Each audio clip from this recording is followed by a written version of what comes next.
Os Reis Magos fixeron a súa máxica visita aos municipios do Barbanza, levando ilusión, caramelos e sorpresas a miles de veciños e veciñas, unha xornada festiva que se estendeu por toda a comarca.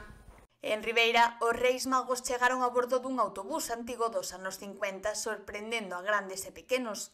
Durante a mañá visitaron as parroquias e o hospital e a cabalgata, que percorreu o centro da cidade, repartiu 2000 kilos de caramelos e bolas con sorpresas.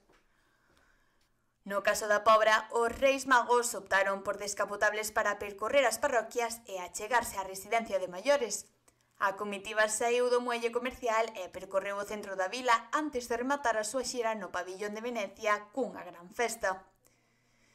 En Boiro, a cabalgata foi un espectáculo de música e luces, cunha gran comitiva de 8 carrozas e grupos musicais. O percorrido partiu desde a Magdalena, chegando á Praza de Galicia, onde se celebrou a recepción oficial dos Reis. Xa en Rianxo, os Reis Magos chegaron ao porto a bordo dun barco bateeiro. Tras o desembarco, as súas majestades puxeron rumbo ao pabillón municipal, onde agardaba o Belén vivinte. No desfile tamén destacaron vehículos decorados con motivos mariñeiros que reforzaron o vínculo co mar. En Muros, as carrozas reais saíron pola tarde desde Laxeiras e percorreron o municipio ata o curro da praza. Desta vez, os romanos a cabalo destacaron no desfile, ofrecendo unha estampa espectacular. O percorrido rematou cunha merenda e a tradicional visita ao Belén vivinte. A xornada de noia foi especialmente sensible, xa que se organizou un acto matinal adaptado para máis de 160 nenos e nenas TEA, grazas á colaboración do Concello e ás asociacións Barbantea e Alquinoia.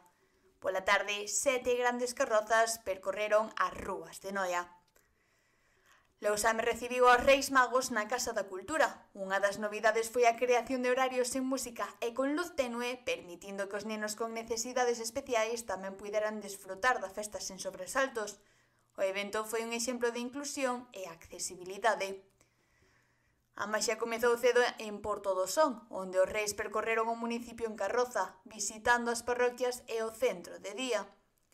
Ao final da tarde, celebrouse a gran cabalgata na fachada marítima, un evento cargado de música e ilusión.